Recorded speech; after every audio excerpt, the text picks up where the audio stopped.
उत्सवाचं खऱ्या अर्थाने वैशिष्ट्य, तर बाप्पाच्या मूर्तीमध्ये आपण जर वैशिष्ट्य पाहाल तर या वर्षी एक आनंदाची बातमी आहे की रिलायन्स फाउंडेशनच्या माध्यमातून लालबागच्या राजाला जवळजवळ 20 किलो वजनाचा असा सोन्याचा मुकुट अर्पण झालेला आहे, जो आम्ही बाप्पाला आता परिधान केलेला आहे, मुकुट चढवलेला आहे बाप्पाच्या शिरावर.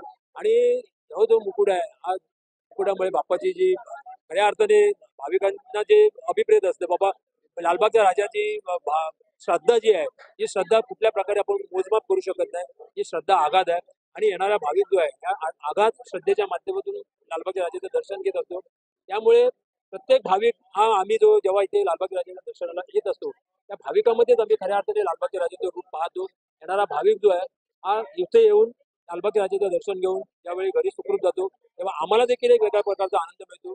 एक चांगलं कार्य केल्याचं जे आमच्या कर्तव्य आहे, त्या कर्तव्यपूर्तीचा आनंद आम्हाला देखील या ठिकाणी प्राप्त होत असतो. तो खऱ्या अर्थाने बाप्पा राजमहलमध्ये यावर्षी विराजमान झालेला आहे. तर तुम्ही पाहाल हा पूर्णपणे सुवर्ण महल आहे. बाप्पाला मगाशी मी सांगितल्याप्रमाणे सुवर्ण मुकुट अर्पण झालेलं आहे रिलायन्स फाउंडेशनच्या माध्यमातून. आणि संपूर्ण सजावट जी आहे, मुख्य प्रवेशद्वार जे आहे ते बद्रीनाथच्या महादरवाजेची ती प्रतिकृती आहे.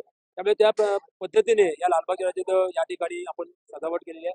त्या मुख्य व्यासपीठावर किंवा आणि डाव्या साईडला आपण पाहिलं असेल तर शंकर पार्वतीची मूर्ती तिथे विराजमान झालेली आहे. म्हणजे बद्रीनाथाच्या मंदिराला समोर ठेवून शंकर पार्वतीच्या मूर्तीला समोर ठेवून बाप्पा हे शंकर पार्वतीचे पुत्र असल्या कारणाने तो एक माहोल या ठिकाणी यावर्षी सजावटीच्या माध्यमातून भाविकांना अनुभव